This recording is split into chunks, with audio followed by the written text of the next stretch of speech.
My favorite fish to catch is the one that's biting. So if you want to catch more fish and become a better fisherman, then listen up. Our guides are standing by with this week's report on what's hot in their region, here on the Texas Insider Fishing Report. Welcome to the Texas Insider Fishing Report. Presented by Yamaha. You're watching the Texas Insider Fishing Report, and we're your hosts, Brie Gabrielle and Captain Rick Murphy, bringing you your guides and captains from all over the state. Rick's school's back in session, but we still have that summertime heat, so an after-school dusk trip might be the ticket, right? Absolutely. You know, the key is that when the fish are more active, you want to be out on the water. And you know something, Brie, I want to say something. Yes? Speaking of active, you know, you and I got to fish this past Friday, and we always fun. talk about being in sync, and I noticed We're synced. I didn't call you and say I'm wearing this shirt. No, we didn't call each other. We just showed up and we're twinning now. Boy, were we shocked. I know. Wearing that? I'm wearing that. We look so good. High five. High five. Here we go. All right. Well, Dave Ferrell at the CCA Workbench, I'm sure, has had a few after-school trips with the kids, haven't you, Dave? Dave, where's your shirt? I refuse to be a follower, and I did not dress like the rest of the clones. We know this too well, unfortunately. Yeah, exactly. All right, Dave. Well, we've got a lot to cover today. So to start us off, our guide, Matt Reed, in the Yeti Lower Fresh region, is talking about Lake Falcon, Fayette County, Somerville, Travis, Buchanan, and Choke Canyon. Let's get to getting, Matt. Let's get to getting? Yeah, let's go. All right. Well, the report doesn't change a whole lot this time of the year. We're in that lovely hot summer pattern down here, and it's actually my favorite time of the year to fish. So they're very consistent. Let's start this thing off with Falcon. The bass at Falcon are biting really well right now. As today, me and my clients, just two others, took up 73 fish today, and had several good ones mixed in. Catching most of those fish in 15 to 20 foot of water on the lower end of the lake on a Carolina rig, using flukes on that Carolina rig. Also catching some on big worms on a stand-up head, a big shaky head. And that's a really good way to catch a big one. The drop shot trick worm has been my best bait for numbers. And, man, I've caught some big ones on that little 8-pound line and spinning rod lately. So never hesitate to use that light line. It will add fish to you that you wouldn't catch on bigger lines. Moving on over to Fayette County. Fayette's been very consistent in that summer pattern. There's several things you can do right now. You can start off early in the morning with a square bill crankbait and rattle traps around the isolated patches of grass. Then if you want to just kind of move on out to the trees, there's some big trees. You can catch some fish flipping those trees right now with dark color creature bait and a 3/8 ounce weight. That helps you present the bait properly around that heavy cover. But the main bite there at Fayette County right now is out on the main lake points. Those fish are in 15 to 25 foot on the Carolina rig or drop shot, and that's really the ticket for catching the most fish there right now. Lake Somerville, water is steadily falling, but the bass fishing has been really good. They're on the lower end of the lake, on the rocky points, also in the isolated brush piles. Catching those fish on dark plastics, either Texas rig or on shaky head. You can catch a few on a football jig around those brush piles also. But don't hesitate to throw a big crankbait in that brush. I mean, you're going to lose a few crankbaits, but that's a great way to catch the biggest fish there is in the area. Let's head on over to the Austin area. Lake Travis is still fishing very well. The clear water on Travis is real conducive to a topwater bite. So it's been steady for a couple of months now, catching big fish on topwater. Sometimes it's the thing to do all day long if you got a little breeze or a little haze. You want to throw that topwater right up against the rocks. Spook has been the best lately. So right up against the shore where there's some cover, work it back. That's the way we've caught a lot of big ones. Brian Cotter and his customers have caught a lot of big ones lately. Doing that, he had a client, a little kid this week, caught 2 at one time, and that was just a thrill. So, and they've been catching a few in the 5-pound range every day. Lake Buchanan, and that's in that Central Texas area also, they're catching some really big fish up shallow. Buchanan always fishing shallow. You can catch them flipping trees, and there's also some being caught on frogs and crankbaits. Choke Canyon Lake. There's been a good buzz bait fight around the hydrilla and up the river around the wood. That fight seems to be lasting until around noon, and then there's been some really big ones caught doing that lake. That pick there is my old ugly mug with one I caught the other day that weighed 10.27 at Falcon. It's always fun to catch those double-digit fish. Man, Thanks. it's so awesome that in the nice. heat of summer you're catching those big studs, man. Awesome. It's real common. I mean, they really fight, and it's always a midday fight, Rick. All right. 10 to 4 o'clock. Man, tell me about the white bass, bub. White bass are going nuts at Falcon right now. You lost in the morning and look out across there, and there's just swarms of seagulls, diving on the schools.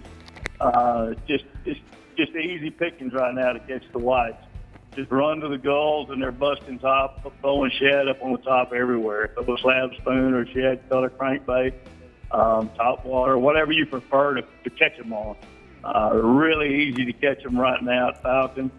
Lake Buchanan in that Austin area, the same thing is going on. You got white, hybrids, and stripers all mixed in those schools.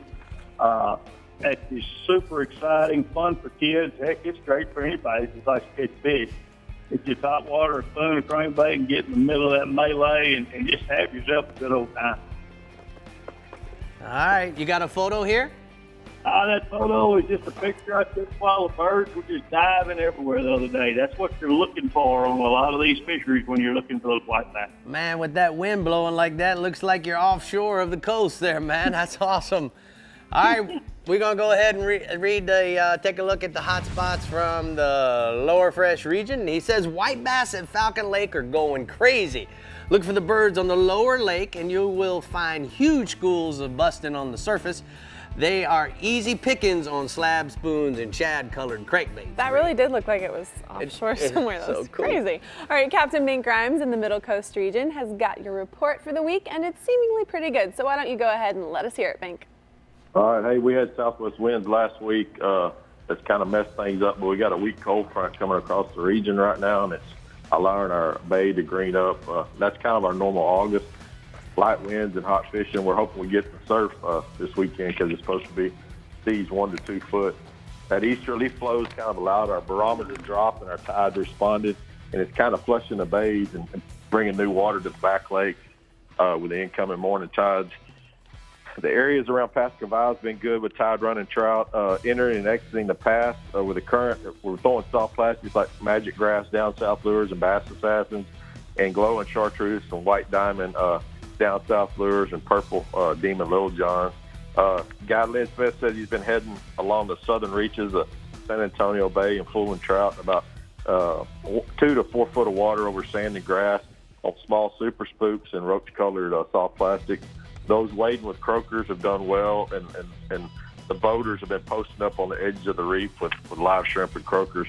In Palacios, it's been harder to catch trout on windy days, but those croakers are kind of like dynamite. They've been doing the best on the south shoreline. The early morning incoming tide has been best, and many of those fish have been caught well before sunrise.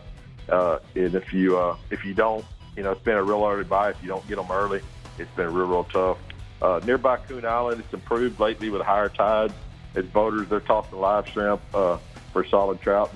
Then Half Moon Reef, it should be on fire this weekend on live shrimp. It hadn't been able to be fished for about 2 weeks because the wind's been blowing, so it's had a reprieve, and I just can imagine there's just tons of fish on it. And those tossing croakers on the edge of the rock there have been scoring easy limits when we've had light winds. That same pattern is holding true on the wells around Palacios and at the sunken shrimp barge. And then in East Matagorda Bay, we've been getting good catches of trout while wading or drifting out of the boat. Those mid-bay reefs are holding trout, but especially during the summer this time of year with the green tides, there's just a lot of big fish on them. This summer, we've yielded, lots of trout over 5 pounds in the last 2 weeks, and we've been the conservation-minded anglers, man, they've been gently releasing those fish back, and we just keep encouraging people to do that, respect our resource. East Matagorda Bay is a big trout resource, and it's just a blessing to have, and we just ask people to take care of it, take care of those big fish. And then in Rockport, the plug and soft plastic bite's been tough at times. especially around sunrise. Weak tides last week had a lot to do with the slow bite, but better tides associated with the upcoming full moon should encourage those trout to eat mullet imitations a little better. Those live baiters have been chunking piggy perch, shrimp, and croakers along the sand and grass. There's a photo there of the surf trout. Last time we were in the surf, man, they ate topwaters right at daylight, and it should be like that this coming week. We'll go to redfish. August is normally a tough month to find redfish consistently in the shallows. That's when we have low tides, but right now we got more tides in the bay. It's pumped more water, and the temperatures have cooled it down. And those fish, those flats that were 6 inches, are now have close to 2 foot of water in them. And that's what kind of happened this week. And redfish catches picked up significantly. Guide Michael Ross said redfish were along the north side of the West Bay. Guide Floyd Cerruti said he's been getting those reds and bonus black drum while working the reefs on the incoming tide. And so has Brett Sweeney. He's been posting up and getting limits of reds on cut mullet. Lynn Smith said he's caught good catches of reds in the back lake. Same places he's fishing for trout. He's not looking for them, but, man, he's catching them where those trout are hanging. Then those waders at the east end of East Bay around Brown Cedar Flats, Bird Island, and Catch-All, they're catching bruiser redfish along the logs, and in Lake Austin, the back, those cracked crabs and cut mullet. And, of course, Surfside, Port O'Connor, Matagorda jetties, they're all holding big old redfish on mullet and croakers. We'll go offshore. The federal red snapper season, it officially ended actually August the 22nd, but the snapper fishing in Texas waters remains open. This weekend, the forecast calls for season a 1 to 2 foot range, and if you drop a wreck over a wreck or a rock, you're probably going to get your 2 fish limit. Chunks of squid, sardines, or Russell lures work well the past 82 days in federal waters, but in the same baits are going to hold in state waters. Those better fish have been in those federal waters, but inside you're going to have to stay inside of 9 miles now to remain legal. Kingfish continue to hang out behind shrimp boats and any other structure. It's been a solid summer for kingfish. They're all over the place, and right now the CCA Star tournament leader is a monster 66-pounder that will probably win it all. With I just can't see another 66-pounder coming across the board, but it was an impressive fish. And then those wahoo and dorados on the weed lines are good in about 200 foot of water. School started, Friday night football started. There's a lot less traffic on the water. Should be a good weekend with calm seas and green water. Thank you so much, Bink. We're going to go ahead and take a look at the Middle Coast hotspots. Bink says trout are good around Coon Island and Half Moon Reef in West Matagorda Bay on shrimp under a mid-coast popping cork. And then trout are good on the Magic Grass down south lures while wading the flats near Port O'Connor Jetty. And then redfish in Lake Austin on cracked blue crabs is going to be getting all that done. All right, Rick. Well, casting to the Upper Coast region. Don't do that. What you doing? Come on, man. Twin over here. Next, we're going to go over to Dave at New Products. Actually, He wishes. It's Rigs and Techniques. He wishes he was your twin. He wishes. He's trying, though, don't you? No. All right, guys, No, we'll be he's back. not even close. We'll be back. Oh, that's nice. The Texas Insider Fishing Report is brought to you by Yamaha. Reliability starts here. The American Fishing Tackle Company. Any fish, any water. Since 1958. Guy Harvey, marine wildlife artist and conservationist. And CCA Texas, a leader in marine conservation. Yamaha's 4.2-liter V6 offshore 4-strokes. For those that like their V6 lighter, faster, and stronger. Setting new standards for power, efficiency, speed, and lightweight. Built for the rigors of offshore boating. Packed with Yamaha's legendary reliability. And now Yamaha's 4.2-liter V6 4-strokes offer a choice between digital or mechanical controls to match your rigging preference. Yamaha. Reliability starts here. Remember the glory days of gasoline? It's just not made the same anymore. Kick your gas into gear with StarTron. Pump up the performance in all of your engines. Cure the problems of ethanol with the power of enzymes. And maximize your mileage every time you drive. Kickstart your engines with StarTron. Outside is a bully. shores, screaming fleet-footed waters, arrogant mountains, Goliaths, Goliaths, Goliaths, and 100 other excuses to stay inside. But there are ways to deal with bullies. CCA is the largest marine conservation group of its kind, with 70,000 members in Texas. CCA's mission is dedicated to conserve, promote, and enhance the present and future availability of our coastal resources for the benefit and enjoyment of the general public. So if you care about the health of our Texas coastal resources, join CCA today by going to their website, ccatexas.org, and help them make a difference. Use the promo code REDFISH to receive your free hat with your membership. CCA, the leader in marine conservation.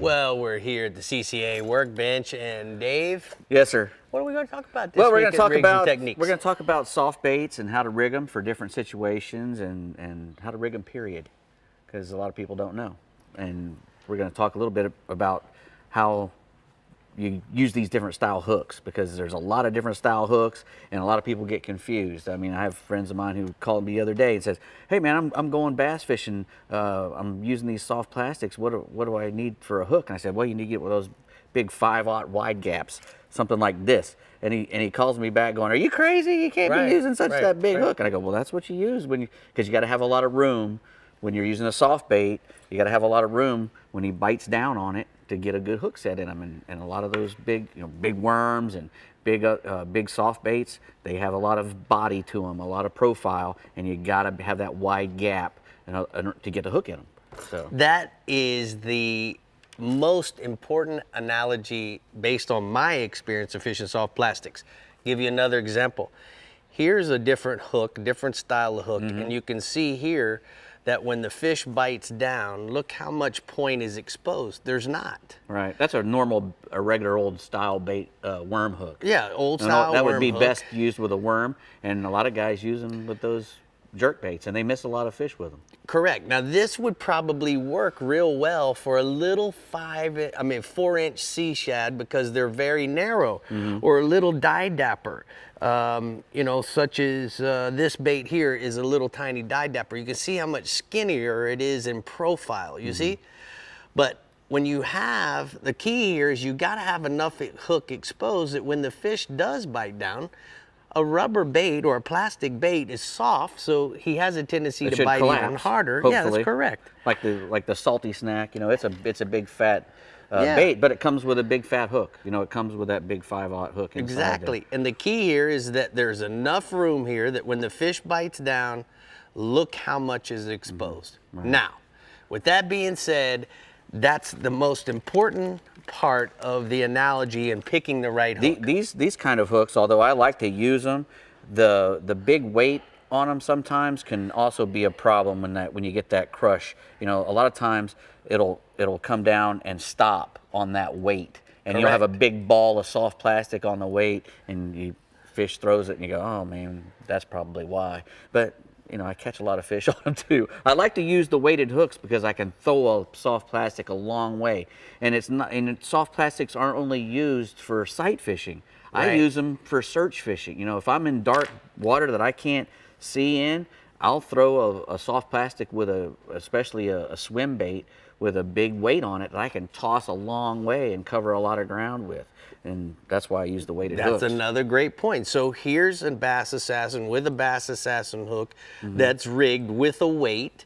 And so what ends up happening, Dave, is your presentation is something like this. As you twitching it through the water, it has the ability to work with the nose slightly down, but not like when you have a jig head like this, to where it's going to sink straight down.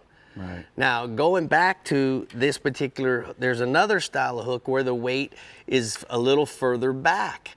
And this, again, is what when we were talking about this before. I like it because it's smaller. Yeah. It is smaller. Obviously, it's not going to cast as far, but what it is going to do is this allows you to use this hook for other ways than rigging it somewhat weedless. But again, with the weight back in the curve, now your bait is going, the presentation is going to be more neutral. So it's going to be floating in the water column like this. If you put a jig head in the front of this bait, it's going to tilt down and it bounces on the bottom. If you put a swim bait hook in this, now it's going to have a tendency to swim level, but it's going to be deeper in the water column. It'll be horizontal. Exactly. Now, you know, Dave, the other thing that some of the fellas are doing, as you refer to them, is they can also take your weighted hook or non-weighted hook and then put a small piece of tungsten in front of it on the leader. This is what a lot of guys are doing because they like the weedless presentation. You know, when you're fishing in some of those bays, those duck blinds or duck ponds that have hydrilla and grass, and you're looking for those redfish, guess what? You're going to want to have something that's weedless. Certainly, very, very popular. Yeah, Spinner spinnerbait. baits, you can change the plastic, you get the vibration like you would get with a spoon. Right. That's another way. Now remember, just because our plastic is a paddle tail, the big mistake that guys make when they're fishing paddle tails, Dave, is that they don't simply reel them. They want to twitch them, and a paddle tail bait, a swim bait, is designed exactly for how it's described, to be swim. The paddle. Swam. Swim. And so you want that tail to be jubilating and vibrating, just Right. like a spoon. If you twitch it, then it vibrates and then stops, vibrates and then stops. The lateral line of that flounder and that trout and that redfish, guess what? It's going to it'll break. stop. Yeah, so he's not going to feel that.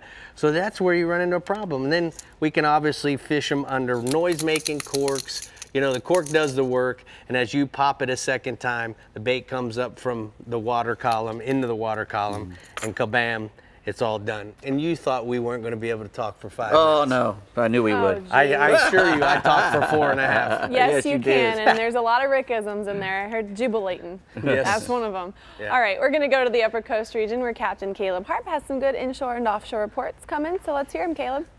That's it. Well, hey, you know, there's been some decent catches of trout coming from the wells in the middle of Trinity Bay whenever the weather is calm, and it finally looks like this weekend's going to be calm enough to get out there. Fishing the wells in Trinity Bay during the dead heat of the summer is my favorite style of fishing, so this ought to be good. But in the middle of Trinity, there are several different leases of gas wells. You got the Exxon S lease, Exxon C lease, and the old Sun Oil exploration wells. Each well has its own little shell pad on it, so essentially they have all their own little man-made reef systems. When those companies drilled the well, they brought in a barge load of rock and other material to dump so that the drill had a solid platform. If they have a pipeline or an expansion loop or anything like that coming off the well, they'll drop extra rock or shell on top of that to protect them from a shrimp boat dragging the pipe up.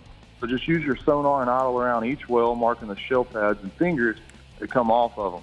Some of these wells will actually have a shell pad or finger that will extend like 100 yards off the actual well. So whenever you're fishing the wells, tide is everything.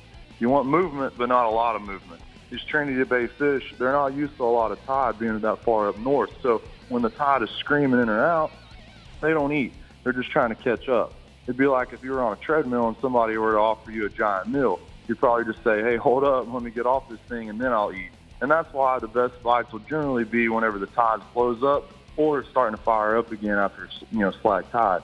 But throwing up current is a must, so always make sure you read which direction the tide is coming through the legs of those wells and throw against it.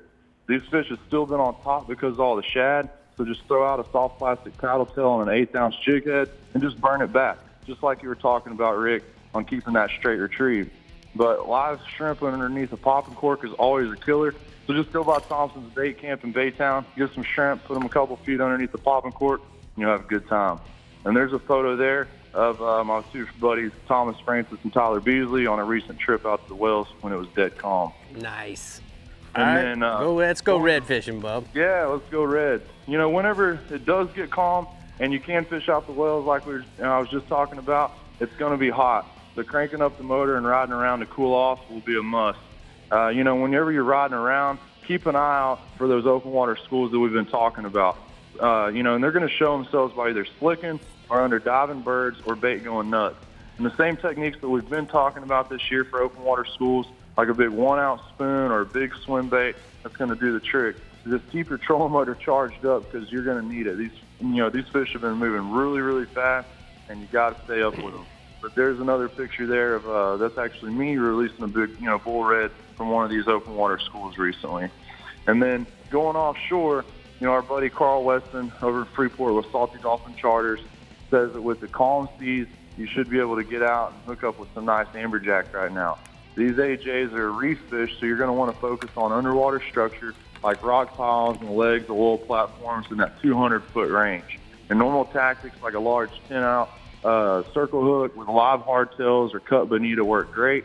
And using a 200-pound mono leader does the job. This time of year, a 6-ounce sinker will work great to get you down to where the fish are. But just make sure you got good tackle and plenty of rest, because these big AJs, they put up quite the fight. And Carl said they're actually catching some really big fish right now, with a couple of them going over 90 pounds. Ouch. And there's a picture from Salty Dolphin of Tyler with a really nice amberjack from this week. So you can see they're on some big ones. That's a dinosaur, man. Oh, yeah. Oh my Good gosh. ones. But, kingfish, too, have been plentiful all over the place. Carl says that they're catching kings from a couple miles off the beach all the way out to about the 60-mile range. So they're pretty spread out. The normal tactics like trolling Rapala magnums or a kingfish rig with live hardtails work great. And focusing on bottom structure or oil platforms are good, but they're also catching them good, drifting whole cigar minnows behind the shrimp boats too. And then, these kings have been ranging anywhere from 18 pounds all the way up to 45 pounds, so you never know. And then there's a picture there from Salty Dolphin again of a nice haul of kingfish from this week. So, like I said, the weekend looks like it's going to get calm. It should set up perfect for everybody to get out there and have a good time. Thanks, Caleb. We're going to go ahead and take a look at the CCA Upper Coast region hotspots. He says inshore trout on the gas wells in the middle of Trinity Bay, live shrimp underneath a popping cork or soft plastic paddle tails on an 1/8-ounce jig head. And then offshore amberjacks on the structure in 200-foot range using live hardtails or cut bonitas on a big 10-0 circle hook. You know what that amberjack was? AJ, that was just got me. That was a trip to the chiropractor. Yeah, I was just going to say my back hurts just looking at it. Wow. All right, stay with us, Texans. We're headed inland to the upper and middle fresh regions next, right here on the Texas Insider Fishing Report. And remember, for all things fishing in Texas, visit our website, like us on Facebook, follow us on Twitter, and view and tag us on Instagram. Rick, stop copying me. We'll be right back. Okay. The Texas Insider Fishing Report is brought to you by Contender Boats, always in the game. Bass Assassin and Saltwater Assassin, the best lures, period. CCA Star, fishing fun for giant prizes and scholarships. And Costa Sunglasses, see what's out there. An entirely new species of extreme predator is moving offshore. The Yamaha 5.6-liter V8 XTO offshore outboard. Extreme big block thrust and power in the industry's first direct injection 4-stroke. Quiet, efficient, powerful, and proven Yamaha reliability. More than an outboard, it's a fully integrated power system. The all-new Yamaha V8 XTO offshore.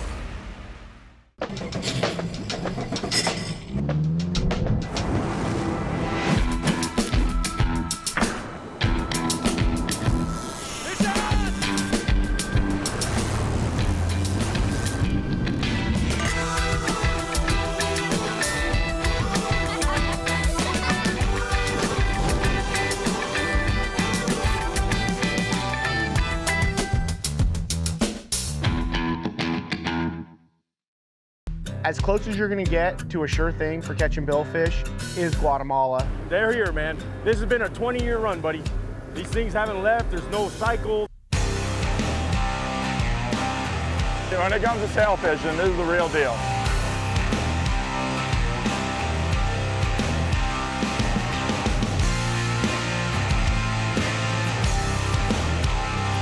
The amount of sailfish here is ridiculous.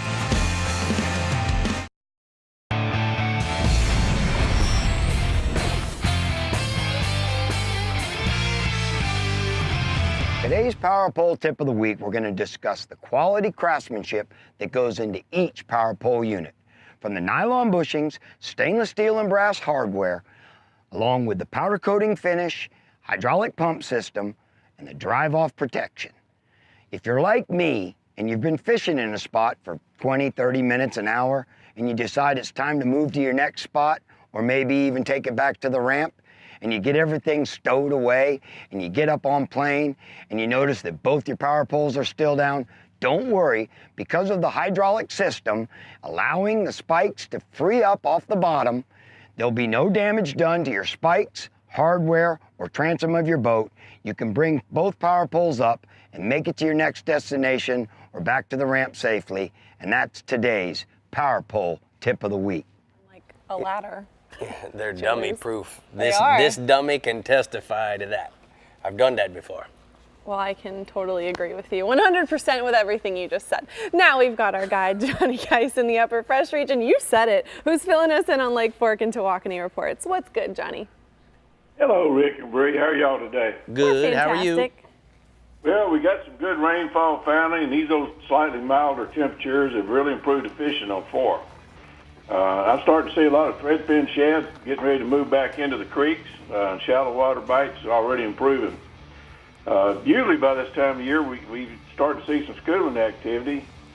And that ought to be starting any day now. Still not on yet, but expecting it soon. But this week we did find a good early morning bite in the very back end of several major creeks. But you got to be on the water right before the sun comes up to get into that kind of action.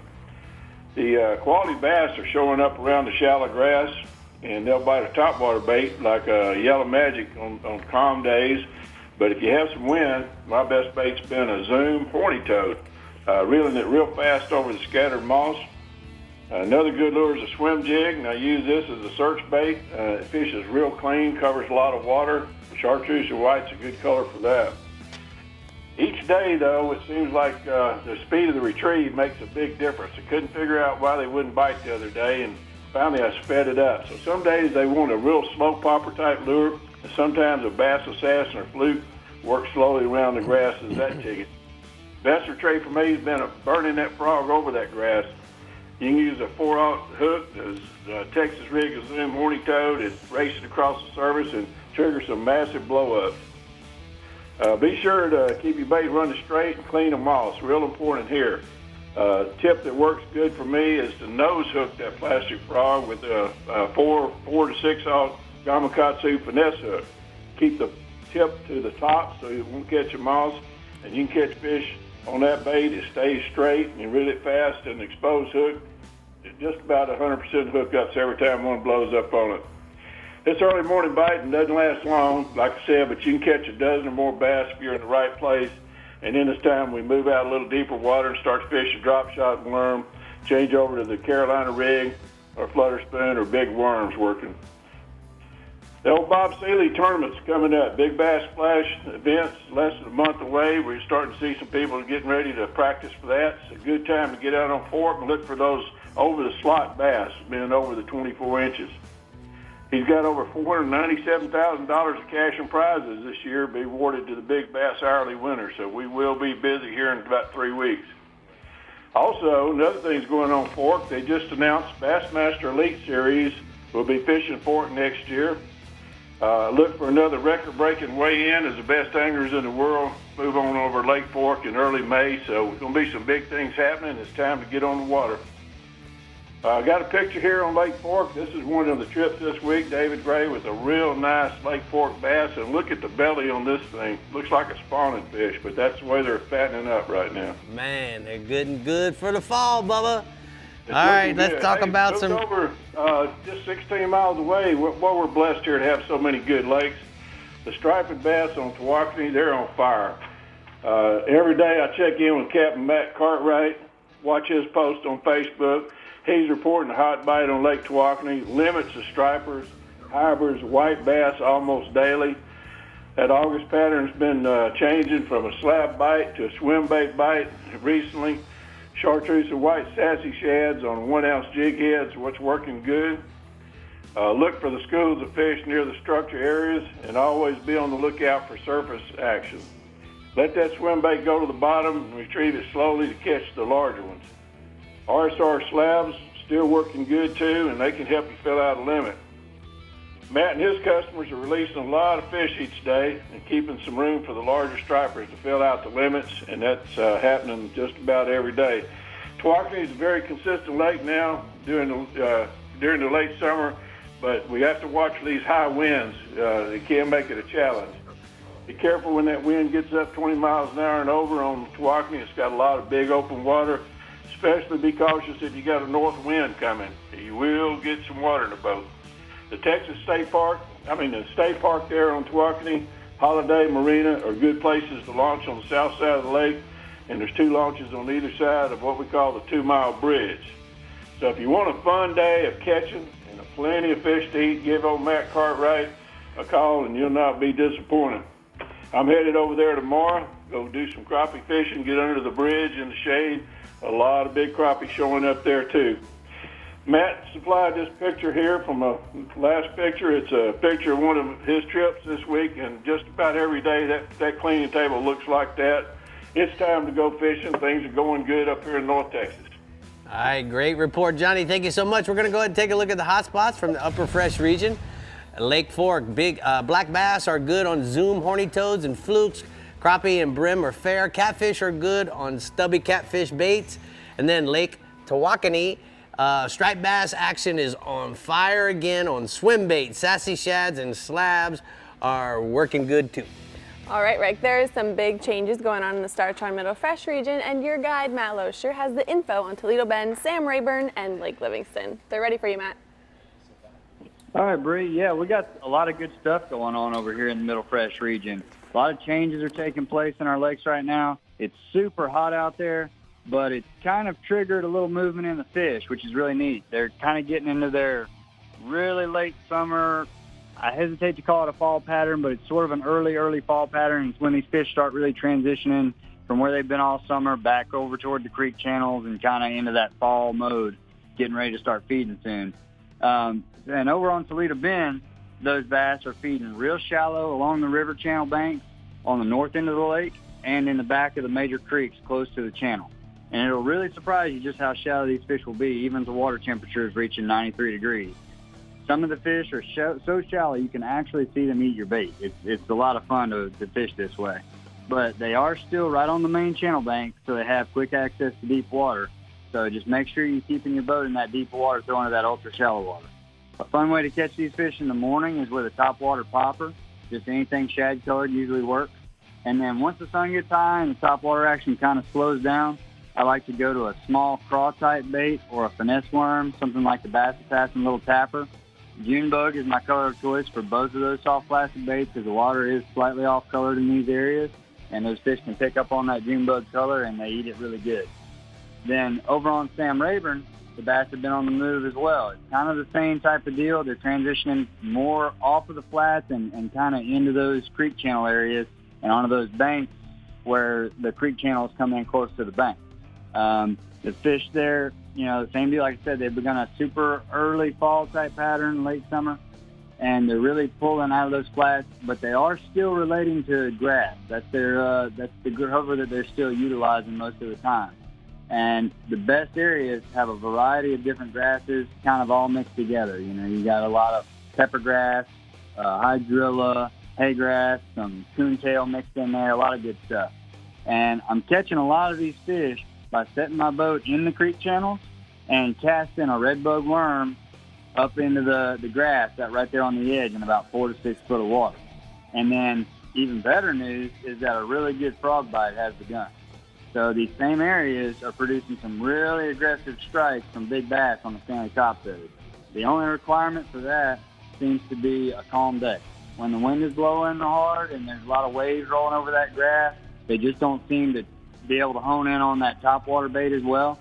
But so that's when you go to more something like a worm or a swim bait. But when it's calm and really just so hot you can barely stand it, sometimes even in the afternoon, in the middle of the day, they will just crush that toad. It's a lot of fun. And I've got a photo there of a good example of the type of fish that'll come up and eat that frog. I think we took that picture at about 1 o'clock in the afternoon with one of my clients, Mr. Roy Fridella. And you can see that's about a 3 or 4 pound fish he caught. And just a lot of good quality fish over at Rayburn eating that frog right now if you can get the right conditions. So get out there and check that out. Nice. And then down at Lake Livingston, Mr. Simon Cosper with Get the Net Guide Service has been experiencing some changes in the fish as well. But he's still managing to catch limits of white bass and some big hybrids. And he says the daylight bite is really key down there right now, so you'll want to get out there early. Topwater plugs and medium diving crankbaits on main lake points and on rocks on the main lake are the ticket. And he's catching some black bass, some white bass, and some hybrids, kind of all mixed together in these places. So the fish are all moving around chasing bait together right now. So there's lots of good action to be had. If you'd like to book a trip with Simon, check him out at LakeLivingstonCatch.com. We've got another photo there for a good example of what he's doing, catching some good white bass there, a good load of white bass, and some bigger hybrids, as you can see. Tailgating, I like it. Tailgating it, that's right. All right, well, thank you very much, Matt. We're going to take a look at the hot spots for the Middle Fresh region. Toledo Bend, bass are feeding really shallow on poppers and soft plastics around creek and river channel banks. Sam Rayburn, bass are biting worms and frogs in the grass. And Lake Livingston, white bass, hybrids, and black bass are biting topwaters and crankbaits on main lake rocks and points. All right, guys, we talk about CCA every week. The 2018 CCA Texas Star Tournament may be ending soon, but that doesn't mean you can't still catch a winning fish. There's plenty of tagged redfish lift out there waiting on you, so don't forget about the less glamorous winning species like sheep's head and gaff top. Whether you're working birds catching gaff top or freelining live shrimp at the jetties, you never know when you can win. Get registered online or at Academy and get out until September 3rd. All right, guys, well, we've got your last captain in the Lower Coast region next here on the Texas Insider Fishing Report, but we have some new products to show off at the CCA workbench. Yes, we do. I'm glad my mom didn't have flip-flops like this when I was a kid. Oh, she'd get They make them stiff now. They do. Yeah. It would definitely Get hurt. you. All right, we'll be back, guys. The Texas Insider Fishing Report is brought to you by Rapala. Catch the latest at Rapala.com. Yeti, built for the wild. Building Conservation Trust, CCA's National Habitat Program. StarTron, cures and prevents ethanol fuel problems. And Casa Vieja Lodge, 5-star angling in beautiful Guatemala. When you've got an incredible opportunity in front of you, you want a Yamaha VMAX SHO behind you. Just ask 2017 Toyota Bassmaster Angler of the Year, Brandon Polinick. He'll tell you, if you're an aspiring angler with big dreams and a VMAX SHO, there's no limit to what you could achieve. Light, fast, fuel-efficient V6 performance and Yamaha reliability that lets you focus on your game. Nothing pushes you like a Yamaha VMAX SHO. And that's all we need. We need next quarter so that we can respond to everyone. Yeah? Stop working right now! Look outside. Is this spreadsheet weather? No, it's not. This is fishing weather. So stop clicking, get out there, and catch a bass.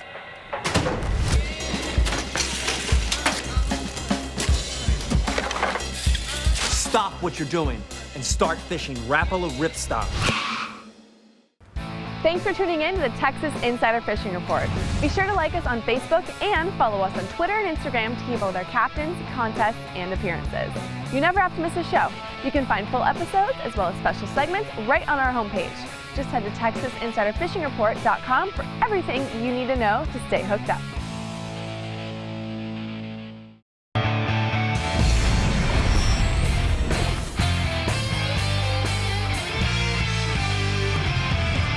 Well, we're here at the CCA workbench, and if they My eyes are watering, I'm telling you. What they talk about during My eyes are the watering. That's all I'm saying. Commercial breaks, bub. CCA logoed Sims sandals. Those are the downshore flip-flops. Sims makes great stuff, and CCA was good enough to partner with them there. So they're the downshore flip-flop. It's got the hydrophobic upper. Hydrophobic means it's scared of water. Water doesn't like it, doesn't stick to it, so it'll dry easy. EVA foam footbed. It's got a siped out sole, on the bottom there, so it, it's really sticky for wet or dry, and very nice looking. Plus, they got that beautiful CCA logo on there. Yeah, man. Yeah. So and remember, and your foot won't slide around on this stuff. See that honeycomb thing there? It keeps your foot solid in there. When you buy these, some money goes to CCA. For That's sure. right, Academy Sports. Right. There it is. Next we have the Lunker Hunt Prop Frog. And this thing's, Ooh. it's a really cool little frog. It's got these little props that spin on the back, counter-rotating props on the back. Not counter-rotating. Well, I'm going to say that. When they're cruising along, those little suckers start going and bop, bop, bop, bop, bop, bop. It's got 3 different hooks, and this back one is really great for those guys who like to bite the legs, those short strikers, and it's pointed straight up. So Dave, really you good have hooker. to video this. I'm gonna. I imagine this frog with two little rooster tails coming off of his little. Yeah, if you're busting him pretty Arness. fast, he would. You could probably get him to go pretty good. But that nice wide gap upturned hook's gonna get a good hook on him too. Twin rotating propeller. Exactly, frog. the lunker hook prop frog. All right, now we got this guy here in West Palm area. He makes these Mastermind custom lures. Now that's the Wahoo one. He makes several different sizes of Wahoos. Those are made out of 316 stainless steel. That's the smallest one he makes. That's the 10 ounce. It's heavy, dude. That's a 10 ounce, and then that's the biggest one he makes, which is the 40 ounce. And he's got a bunch of in between. But these are great for the guys who don't, if you just want to have a big lure out there and you don't want to have all that other stuff, if you don't want to run a cable weight or something up the line, you can just use this. It's for guys, who can just go out and want a high-speed troll, yeah. and they don't want to have to go through all that other rigmarole. They can just buy those lures. He's also got these other 2. That one's called the Snake Eyes. Now these are made out of aluminum. And he coats them with ceramic. So he's got a special ceramic coating, the same stuff that gun slides have them on in the military. Nice. So there's no way that any corrosion is going to nick that or get in there. It bonds with the aluminum. And that one's called the Snake Eyes, and that one's supposed to go back and forth and wiggle like a snake. And then you got that little one there, that's called the Jitterbug, and it's kind of a... I love how unique the faces are. Correct. They're all, he didn't just go ahead and make a bunch of lures from lure heads that everybody else has. A lot of guys will do that and put their name on them. He makes all these on the computer, does a lot of flow tests on them, and tries to get, that's the large bubbler right there. And I like that one because it's got a flat face in the front and a hole down the middle, so it's probably going to go fairly straight. I'd like to try these, Dave. You think we could drive these down in Casa Vieja? Yes, I think you could for sure. All right. Yeah. Well, not the Wahoo. Why not? For sure not. Why not? Take those 2. All right, next we got the Startron enzyme fuel treatment, and we've got 2 different ones now. You could use the Startron in any kind of motor, the regular gas enzyme fuel treatment, but now they make a special concentrated one for diesel as well. So that's the diesel super concentrate enzyme and also the regular fuel treatment. And the diesel fuel treatment, well, that little thing there will treat 1 fluid ounce to 32 gallons. So that'll, it's a lot of gallons. You better get this right. 250, you don't get this right, Bill Lindsay's be calling. 256 gallons, that diesel, and this one, 128 gallons for the gas. 256 a gallon. 256 gallons. Well, I got it backwards. 128 over there. Oh, boy. See, I got to threaten him. But either way, they help rejuvenate stale fuel, help prevent separation inside, significantly reduces soot, especially that diesel one, stabilizes fuel for 2 years, that diesel concentrate. Can stabilize fuel for 2 years, and it works good on biodiesel as well. I'm going to take this home to use over in the Bahamas house with our diesel tanks. There you go. Why not, right? Yeah, why not? All right. And good. Pretty work. I think that's it, Startron.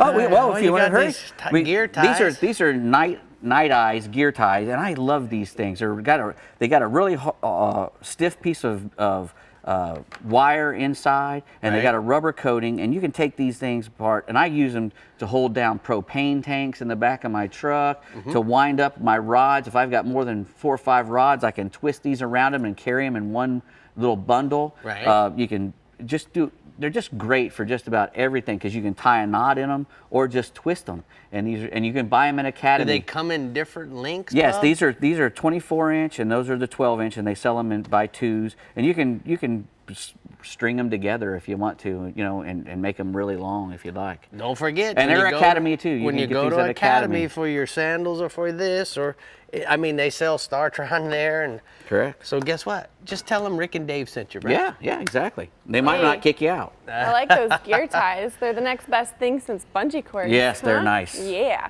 Inshore and offshore is looking pretty tempting in the lower coast region. So, Captain Chad Kinney, why don't you get us excited for the weekend?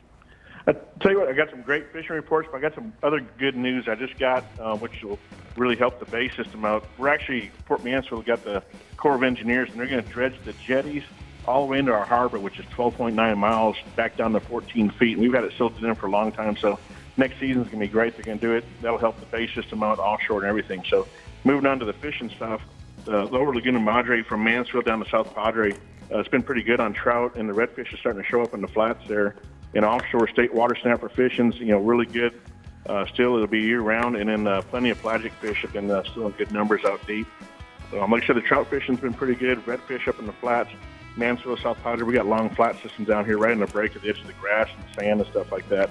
The trout, you can still get them in that 4 to 5 foot of water. They're holding there deep, still like that, but they're making a transition. I've seen a lot of them start moving in that 2 to 3 foot where into the flats where there's a lot more grass. So you can look for the grass flats with some sand pockets in them like that. If you're using the lures, get in there like 2 to 3 foot. Get some plastics.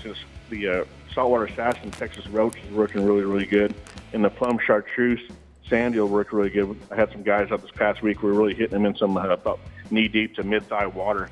Like I said, they're still holding that 4 to 5 foot too. Also real early. The bites been kind of early. The live bait's still good, getting good.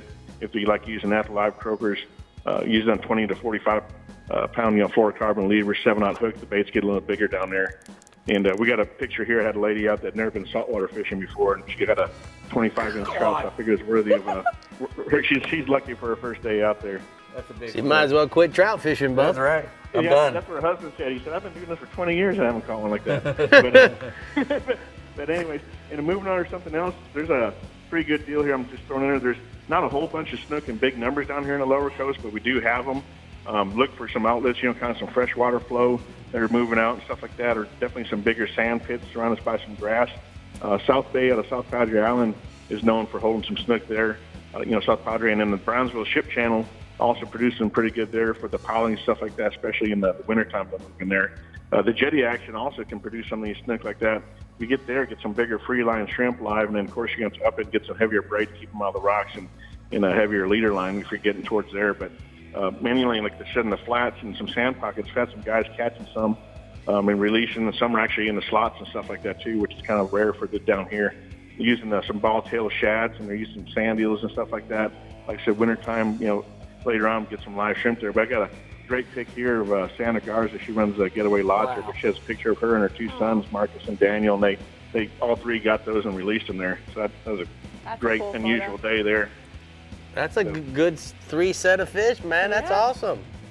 All right, let's go. What do we got offshore? Offshore, just give everybody a heads up. Federal season is closed for snapper, so the recreational, we're done with that until next year. But state water snapper fishing is open. You get 4 per person. That extends up from 9 nautical miles from the beach. So there's plenty of pelagic fish out deep. Also, like I said, some good numbers on the lower coast here from Port A, and talking about buddies down in South Padre and out of Mansfield here. Like I said, state water's been excellent. It's been remaining like that. I tried jigging with this lighter flutter jig. It's about 1 to 2 ounce right now with the lighter currents, lighter winds. September, especially coming up here, is going to be really good. Use them naked or tip them with some fresh squid or fresh croaker. Free line also works well. You get like a VMC 5/0 circle hook and to free fall that in the current. If you use some free fall and stuff like that, it's best if you're anchored up, so you can kind of stay in one spot and get a little chum line going out there and help out. If you're fishing deeper, up to about 90 foot or so, you might want to try like maybe a 6 ounce bank weight, stuff like that, a double rig with a VMC circle hooks like that, and then get some baits and kind of see what depth they're in. Check different depths and different methods to see where the fish are at and where they're hanging out at. You'll find some suspended watercolor kind of changes good this time of year, but it's good there. We got a good photo of a state water snapper there, Leroy Gonzalez, who's on our boat here with his girlfriend there, and got a beautiful about 15 pounder. That's nice. What else? We went into some wahoo here. I heard you guys talking about wahoo. So wahoo, we still got them. Our big run normally, is like, February, March. We get one in April, but we still get them scattered out here through the summer. Matter of fact, we got Wahoo Classic here out of South Padre Island coming up September 15th. It's the third year in a row here. It's a great tournament. I'll get some more info as that goes on through the summer, next few weeks. But look for some weed lines out, some floating debris. We haven't had a whole bunch of weed lines, but you have had some current changes, color changes out there. So take a look at that. And if you're definitely looking at the, Wahoo, look at some structure. Get at Ranzel's Rocks, 54 Fathom Ridge, Blackfish Ridge, all that stuff like that. Definitely try to stay with some structure if you're doing that. And my favorite color is purple. If you're going to get a diver and stuff like that, use a purple Rapala diver. That Rapala X-Wrap 40 has been working really, really well. That's my kind of go-to on that deal there on that purple. It's diving great, holding true. If you're going to use those, make sure everybody knows they're toothy, cut through stuff. So use a wire leader, control 7 to 8 knots. And if you put on a full spread, use some Islanders. Ballyhoo works well in the shotgun. Just check your drags and stuff like that. He's got a great picture of a guy who watches the show all the time. It's Bill Peebles. He's got a big Wahoo here, 70-plus pounds. He caught it on a live bait off a rig. Yeah, it's a big hoo. All right, thank you so much, Chad. We're going to go ahead and take a look at the hot spots from the lower coast. Chad says inshore, Lower Laguna Madre from Port Mansfield, south of South Padre has been good on trout. Redfish are showing up on the flats. And then offshore, state water snapper fishing is excellent with plenty of pelagic fish out deep. The lower coast region really just every week they kill it. Dave, fish are big. He's got a good spot. Dave and I got to fish there last year with Chad. Yeah, you did, and it was, even though we had some windy conditions, it was just a cool place. It's beautiful. Beautiful. Yeah, well, lucky you. I wish I could have gone. Anyway, guys, thank you so much for tuning in. You wish in one hand. Wishing I was fishing. We'll see you guys next week. Thanks for tuning in. Have a great weekend on the water. I'm not going to finish that.